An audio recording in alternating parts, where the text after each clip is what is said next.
Hello दोस्तों, पिछले video में हम आपका 27 तक करवा चुके हैं। आपका यहाँ से आज करवाएंगे, पढ़ाना है। ठीक है, आप लोग धीरे धीरे पढ़िए और क्वेश्चन को सॉल्व कीजिए, बीपीएससी पास कीजिए। जो भी टीचर बने, प्रीवियस क्वेश्चन देखना ज़रूरी है। ठीक है, तो राष्ट्रपति, उपराष्ट्रपति, मंत्रिपरिषद, महान्यायवादी, संसद, राज्यपाल और राज्यसभा और लोकसभा पढ़ना है। ठीक है, टॉपिक तो 28 नंबर क्वेश्चन है, निम्नलिखित में से किस संविधान संशोधन ने भारत न्यायपालिका को संसद के अधीन बना दिया? तो किस न्यायपालिका को संसद का अधीन बना दिया गया है? तो ऑप्शन ए है 42वें संविधान संशोधन ने। किस संशोधन ने? 42वें संविधान संशोधन ने। निम्न में से किस संविधान संशोधन ने भारत न्यायपालिका को संसद के अधीन बना दिया है? तो 42वें। ठीक है, तो इसका डिटेल देखिए, 2024 में पूछा गया है 1 to 5 में। 42वें संविधान संशोधन के द्वारा भारतीय न्यायपालिका को संसद के अधीन बनाने का प्रयास किया था। 42वें संशोधन को लागू संविधान की संज्ञा दी गई, जिसका कारण संविधान के विहित प्रावधानों से संशोधन किया गया है। ठीक है, अगला क्वेश्चन है 29 नंबर आपका, प्रधानमंत्री लाल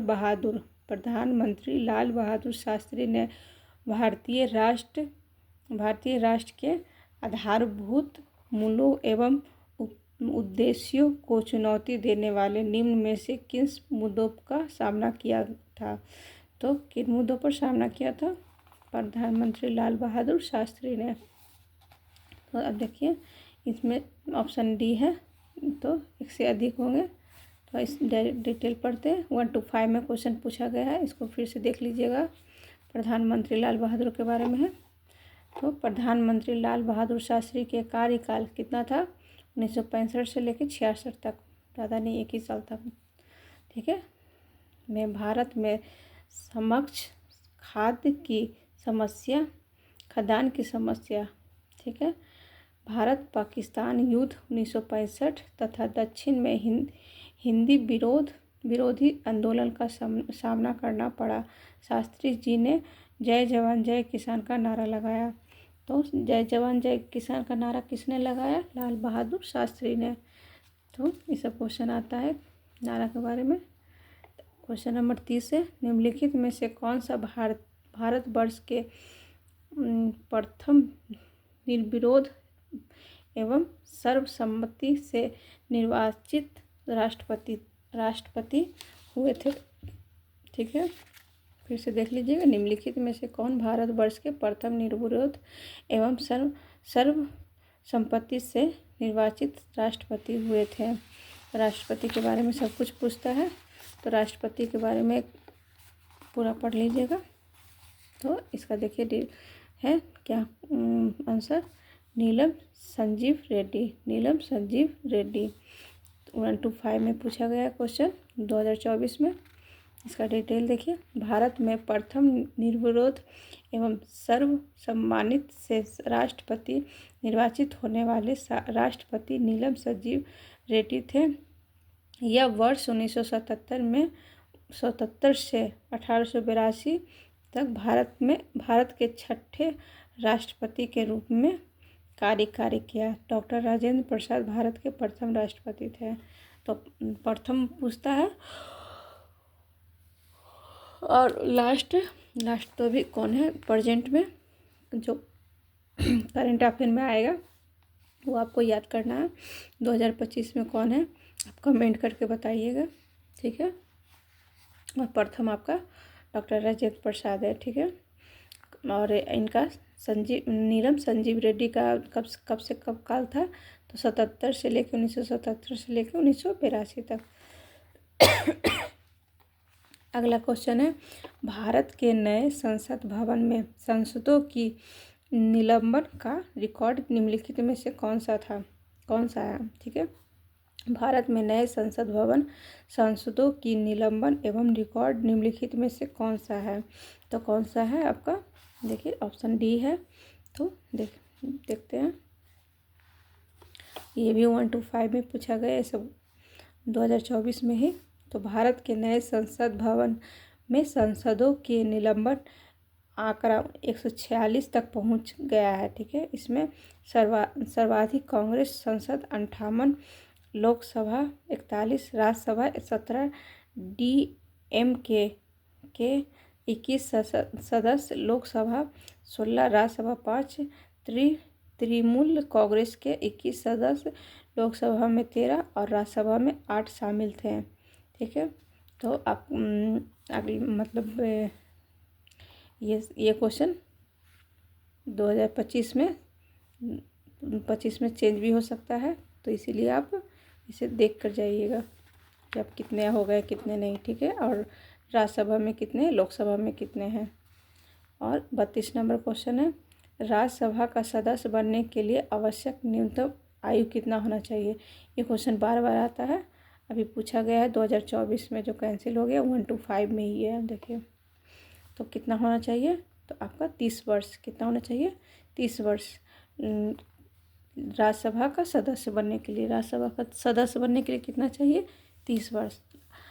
आपका सवाल है लोकसभा में सदस्य बनने के लिए कितना चाहिए? कमेंट में आप लिख सकते हैं। राज्यसभा में 30 वर्ष, लोकसभा में कितना है आप कमेंट कीजिए। ठीक है। भारतीय संविधान के अनुच्छेद 84 के अनुसार, देखिए 84 के अनुसार कोई भी व्यक्ति राज्यसभा का सदस्य बनने के योग्य तब होगा जब उम्मीदवार की आयु कम से कम 30 वर्ष हो। कितना हो? 30 वर्ष हो। जबकि लोकसभा का सदस्य बनने की न्यूनतम आयु 25 वर्ष हो। देखिए 25 वर्ष हो, तो आपको यहीं पर याद हो जाएगा। आपका कितना है? राज्यसभा 30 वर्ष, लोकसभा 25 वर्ष। राज्यसभा 30 वर्ष, लोकसभा 25 वर्ष। और अगला क्वेश्चन है 33 नंबर, भारत के नए संसद भवन को देश की कब समर्पित किया गया? तो जो संसद बना तो कब समर्पित किया गया? तो आपका 18 मई 2023 को। 18 मई 2023 को भारत के नए संसद भवन को देश को कब समर्पित किया गया है? तो कब किया गया है? ये क्वेश्चन आ सकता है क्योंकि ज़्यादा पुराना नहीं हुआ है। 2024 में पूछा है, 23 में हुआ था और 2024 में पूछा है। तो याद रखिएगा 28 मई 2023 को। 28 मई 2023 को। इसका डिटेल देखिए। प्रधानमंत्री नरेंद्र मोदी कौन किए थे? प्रधानमंत्री नरेंद्र मोदी, जो अभी भी है। प्रधानमंत्री नरेंद्र मोदी ने 10 दिसंबर 2020 को नए संसद भवन की आधारशिला रखी गई थी। कब रखी गई थी? तो 10 दिसंबर 2020 को नए संसद भवन की आधारशिला रखी गई थी और यह 3 वर्षों में बनकर तैयार हो गया। तो कब 20 में स्टार्ट हुआ था और 23 में बन गया। 23 में भी कितना है? 28 मई। यहाँ 10 दिसंबर को स्टार्ट हुआ था। ठीक है, शुरू हुआ था। कौन किया था? प्रधानमंत्री को नरेंद्र मोदी। ठीक है, ये सब याद रखिएगा, ये सब छोटा छोटा पॉइंट है जिसे 28 मई 2023 को देश में समर्पित किया गया। इसकी डिजाइन विमल पटेल ने तैयार की थी। ये क्वेश्चन पूछता है संसद भवन का जो निर्माण किया था तो उसका डिजाइन कौन दिया था? तो डिजाइन कौन दिया था? विमल पटेल ने। ये सब कमेंट में लिखिएगा तो याद हो जाएगा। संसद भवन कब शुरुआत मतलब काम करने के लिए कब शुरुआत हुआ था? तो 10 दिसंबर 2020 को। कब पूरा हुआ? तो 28 मई 2023 को। किसने किया? नरेंद्र मोदी ने। और इसका डिजाइन कौन दिया? तो विमल पटेल ने। देखिए इसमें कितना सारा क्वेश्चन निकल गया। इसमें कुल 1272 सीटें हैं।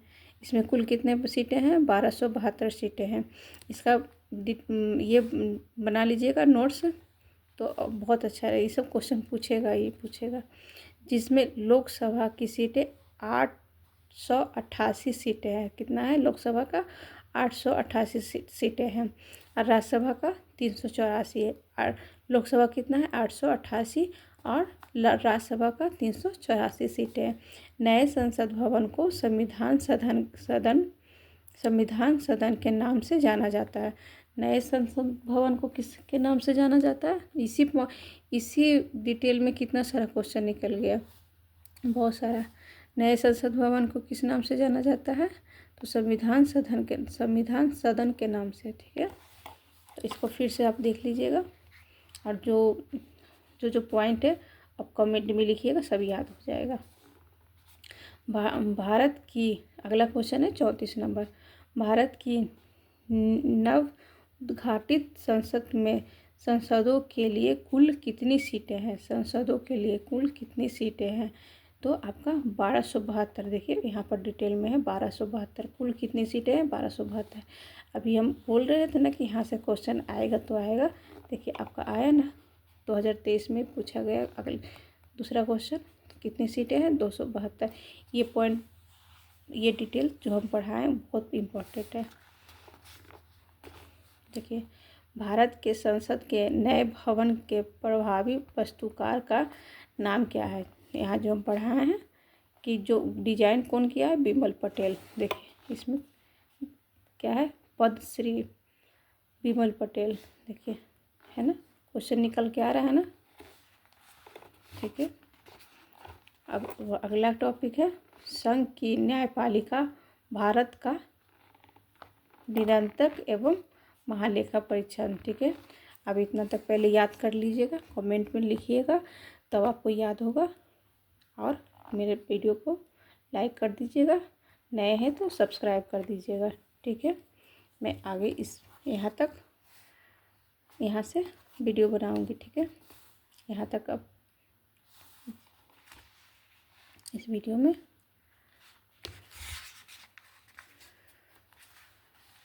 यहीं तक रखते हैं।